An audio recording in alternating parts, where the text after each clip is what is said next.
Hey Vanlifers, today I'm going to be talking about everybody's favorite topic. Going to the DMV, registration fees, getting your vehicle registered, and car insurance. Everybody's favorite topics, right? So what's the big deal? Well, if you're like me, then maybe you actually bought a windowless cargo van, and when you do that, oftentimes what it is it's going to be registered as a commercial vehicle simply because of the VIN numbers and just kind of the automated processes that are set up to classify certain types of vehicles when they come off the assembly line. Well, if your vehicle is classified as a commercial vehicle, that may be fine when you initially get your van that you're converting. But as you get it built out into a camper van, ultimately you're probably going to want to get it changed to something else for a couple of reasons. Number one, when you're registering it as a commercial vehicle in California, you're going to have to pay it based on the weight of the vehicle. So when your vehicle is really lightweight and you've just bought it, right, it's empty, windowless cargo van, it's pretty lightweight. So maybe your fees for this is going to be it's going to be low. They're going to look at the weight of the vehicle. And this will be a problem for you because as the van gets built out like this, it's going to cost you more than what it would cost if you just had the vehicle registered as like a standard vehicle or whatever you're paying for the empty vehicle. So for one, it's going to cost you more having the vehicle registered as a commercial vehicle.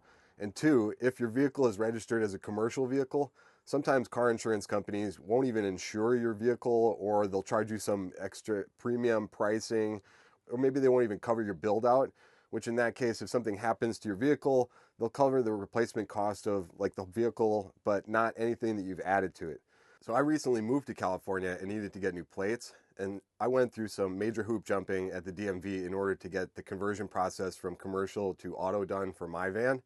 So I'm going to share with you my tips or suggestions that should make it a lot easier for you and save you a lot of time and headache at the DMV. That's where my ordeal began, at the DMV. I went there early in January during the middle of the week, during a time when it wasn't busy, and I went inside to kind of ask what the process was, and the guy at the counter told me I needed to get the van inspected. So I pulled it around back, waited for somebody to come out, and this guy kind of looked around the van, looked at the engine, asked me one question, and whether or not the van had a toilet in it, which I said no. He then handed me the sheet of paper, and I brought it back inside, and that person then took my fees and kind of handed me back this slip of paper and some temporary permit that said I was good with this temporary piece of paper and I needed to go and get the van weighed, and then they would issue me my plates. So I was kind of confused, but I left there thinking, okay, I need to get the van weighed. I went home and I was looking around online and searching around. I found this form on their website called 256A, which has this really great specific name, miscellaneous certifications. Well, section E of that form, there's basically a certification saying it's human habitable, and it basically means that it's got a living space and a kitchen or a bathroom or a toilet and a sink or something like a kitchen or a bathroom. And so I have a living space and I have a refrigerator and I've kind of got a galley style kitchen here. And so I definitely meet the criteria. Whether or not it's human habitable or not, it's absolutely human habitable for me. I went back to the DMV armed with this new knowledge of information, thinking, okay, I can just sort of walk inside and tell the person at the counter, hey, there was a mistake. I need you to change this code from commercial to automobile. And he said, yeah, just take it around to the side and have them re-inspect it and we'll bring it, and change it. So I went out to the back and it was the same inspector guy. And he was basically arguing with me on whether or not this was meeting the criteria for what needed to be in order to be human habitable. I think this guy, maybe his expectations of what the inside of the van should look like is maybe like a, off-the-shelf camper or some $200,000 Winnebago Revell. Well, I don't have a toilet. I don't have a shower. That doesn't mean it's not human habitable. It's absolutely a camper van. This is not a commercial vehicle. I'm not hauling any tools in here. I'm not running a business out of here or any junk like that. I've lived in this van 90 days in 2022. So there's no debate whether or not it's human habitable. And I'm explaining all of that to this guy, and he's still arguing with me and trying to hold his ground. And I'm saying, no, no, no, I'm sure you need to change it.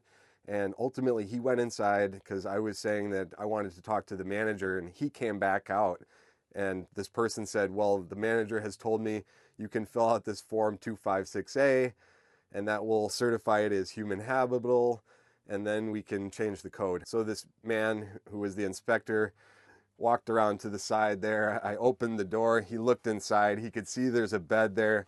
I pointed to the refrigerator. I walked over, opened it up so that he could see that that's what it was.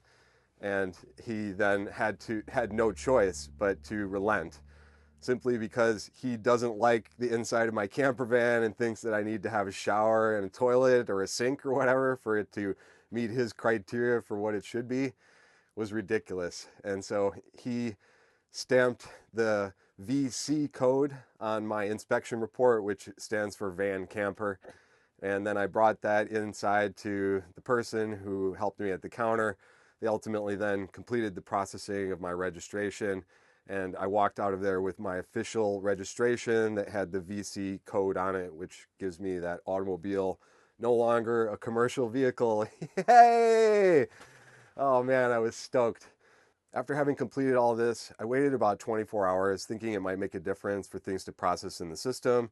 Then I contacted my insurance company to find out about getting the build added onto the insurance. Even though the change of the commercial vehicle to auto had been done, they told me that it didn't matter. They wouldn't cover any of the build out that I had done. So I knew I needed to get different insurance. And I was looking around on the internet, searching in different sites or wherever, and I came across a company called Roamly. They're a startup company that was founded by the same people who run the website or the app called Outdoorsy.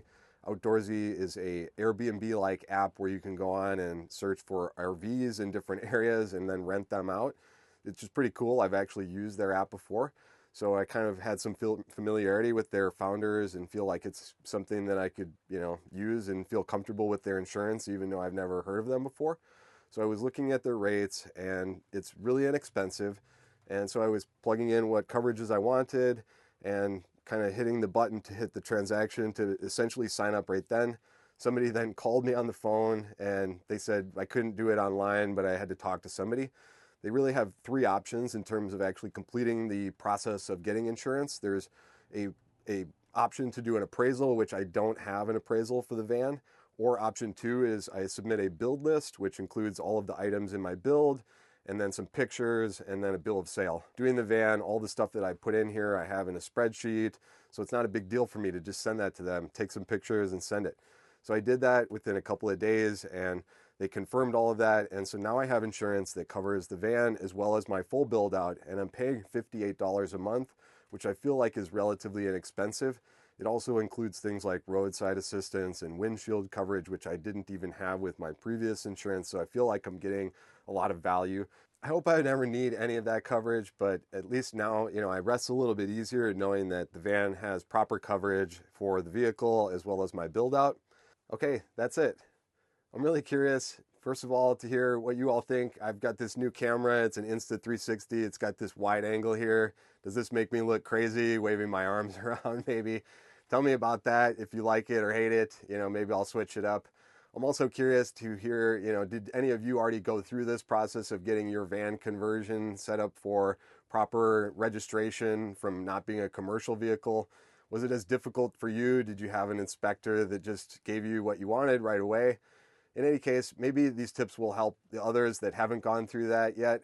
My suggestion ultimately for you all is, as you're going through that inspection, just overshare, slide the door open. Don't let them just ask you one question and fill out the form. Tell them you have a camper van. It was a commercial vehicle and it's been converted into a camper van. So maybe they'll just give you that VC code right away on the initial inspection report, and maybe you don't have to fill out that 256A.